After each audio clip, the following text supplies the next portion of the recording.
Hey guys, what is up? Welcome back to my channel. If you are new here, thank you so much for joining me today. In today's video, I wanted to go over my budgeting methods for 2021. In my last video, I covered all of my big financial goals for the new year. The first goal that I had was to pay off my student loans, which started at a balance of $34,000. My second goal is to have a fully funded emergency fund. And for me right now, at this point in my life, that is going to be approximately $10,000, which should plus or minus cover 3 to 6 months of expenses should I lose my job or have another emergency crop up. And my final goal this year is to max out my Roth IRA. Now, when setting big financial goals, I think it's really important to have a budget, something that you can look towards or that can serve as a guidepost as you strive to achieve big goals. Now, for me, that looks like a combination of a few different tools, all of which I'm going to be going over in today's video. But before we get into that, I want to go over how I started planning for my 2021 budget. I think a lot of the work starts before you put pen to paper or your mouse to that Excel spreadsheet. It really starts in getting clear on what your goals are,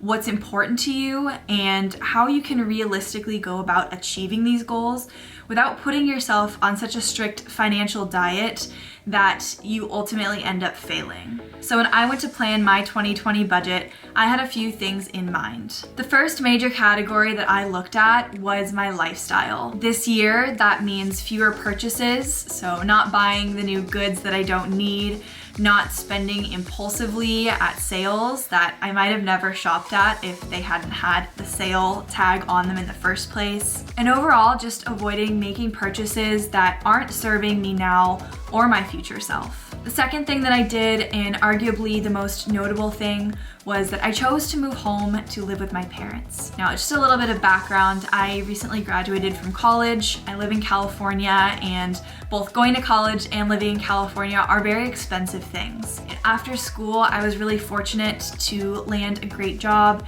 in my field in something that I'm passionate about. But unfortunately, in some ways, it was in the Bay Area. And if you know anything about Central California or Northern California, it is really expensive to live there. And so with this in mind, and also just looking at my finances in one hand and COVID regulations in the other, I felt that I was making the best financial decision that I could by moving home. Now, I realize that this is a privilege and that not everybody gets to move home either because of discourse with family members, an unsafe environment, or it's just not feasible for their parents financially. And so I want to acknowledge that in making this one of my ways to achieve my goals, because I realize that not everybody can do that. And the third thing that I'm doing within my lifestyle category is reducing my membership costs. And a lot of this is due to COVID and then also moving home with my parents. I don't live in the same area that I used to, and so my gym membership, my car wash pass, those things can all kind of go to the wayside for now. And I'm very capable of washing my car from home, thankfully, and so I'm choosing to do that. My gym is closed for one, and two, I've come to realize really just not something that I want to prioritize. I love getting outdoors, I love hiking and mountain biking and surfing and snowboarding, and all of those things are possible outside of the gym. And so for me, it just didn't make sense to spend money on that gym membership anymore. Now, the second category that I chose to make changes in was prioritizing experiences over goods. I briefly mentioned this earlier on in the video and in last week's video, but to me, it's much more important to fill my life with experiences like travel or trying a new sport or visiting a new place with friends and family. And so for me, again, I'm trying to move away from dropping $1,000 on the new iPhone or upgrading my computer when my old one still works. And instead, when I do spend money, I'm trying to be intentional about where it goes and about how I am using that money as a tool to enrich my life. And finally, I plan on implementing these changes and achieving my goals by making a realistic budget. And this looks very different for everybody. I personally don't eat Uber Eats because I don't live in an area that gets serviced by it. So for me, it's not realistic to include eating out in my budget. But for other people, they might have to pay really high fees to park if they live in Los Angeles, or they might need to take a taxi constantly if they're in New York City. And so it's really important, both for myself and for you, if you're looking to also make a budget, to make one that fits your lifestyle, your location, and your needs. So with that, let's get into my budgeting methods for the new year. And when it comes to personal finance, again, I think it's really important to find something that works well for you. And the thing that I have found that's worked well for me over the past 2 years, this will be my 3rd year making a formal budget for myself, is Excel. And now if you don't have Excel or the Microsoft Office suite, there are free services that are very similar, such as Google Drive. They have their Sheets platform, which will allow you to do the same things that I'm about to show. The main things that I use Excel for are tracking my income and other money that is coming in, whether that's selling something on Craigslist or Facebook Marketplace or my bi-weekly paycheck. It's a great place to store all of that information and how it changes and hopefully grows over time. It's also a great way for me to input bills and to make sure that I am paying things on time. And finally, Excel has been a great way for me to track my debt payoff progress. Over time, I can see where I paid more or less off and how that is helping me get closer to my goal. And one of my favorite new things that I've added to my budget spreadsheet is my debt payoff estimator. Now, within my fixed expenses, I have a few major categories that are almost always within my budget. The first notable one would be rent, which, as I mentioned, I'm not currently paying. Thankfully, I am able to live at home with my parents, but that's obviously a really large category. And then the next big payments would be car insurance, medical insurance, a phone bill, and memberships. The next thing that I really love tracking is my debt payoff.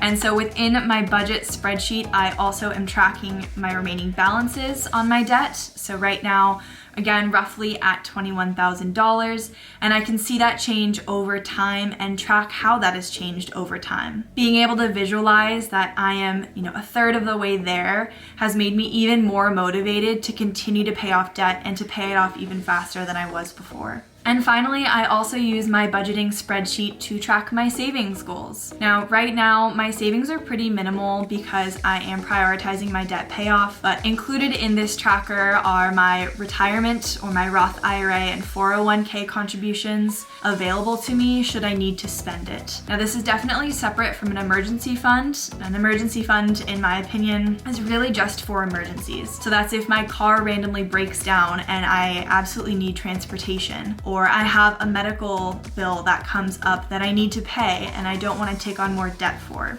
My savings, however, would be for maybe Christmas gifts or a birthday gift. Something that I can predict is coming, but I don't necessarily want to be saving year-round for. Now, this all sounds really great. Have a spreadsheet, track your income, track your spending every month and your bills, your debt payoff.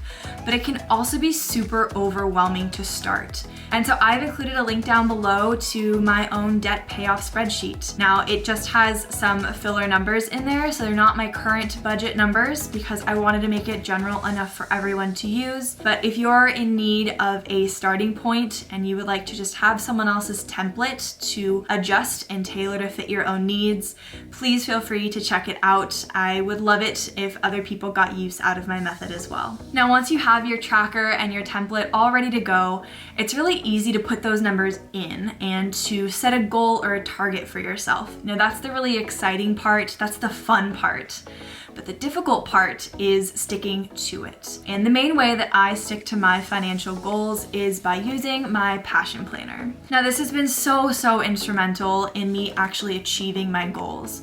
I mentioned earlier putting pen to paper or starting your own template.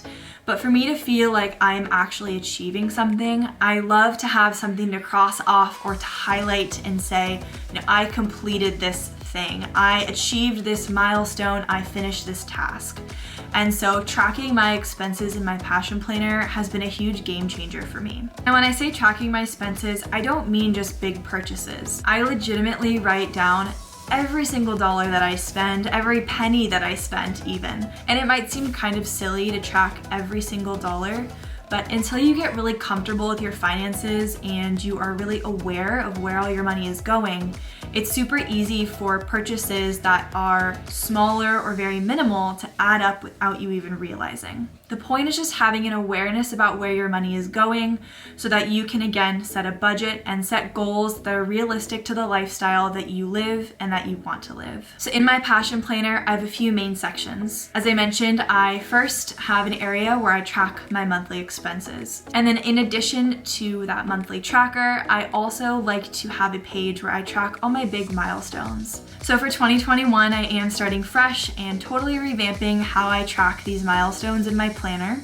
And the biggest sections in here are going to be my savings goals, my debt goals, and my retirement goals. One last thing that I do want to mention when it comes to budgeting and tracking your expenses is credit cards. And I think I would be remiss if I left this category out because it is so heavily debated in the personal finance space. And I'll be the first to say I am not a personal finance expert, but I'm just sharing my own experience. And what's worked for me really well has been keeping my credit cards. I have two currently with Citi card and with Discover, my original student card that I got when I didn't have any credit. But my biggest rule with these cards has been to only use them for expenses that I otherwise would have made and expenses that I have the money for. I used to rely on credit cards as my emergency fund, essentially, because I knew that I had that line of credit there that I could spend if I absolutely had to. But that got me in kind of a tight position because over time, small things ended up being emergencies. Thankfully, I've been able to distance myself from those habits, and now I only use credit cards for gas or travel purchases because I get triple points, or for large purchases that I know I otherwise would have made.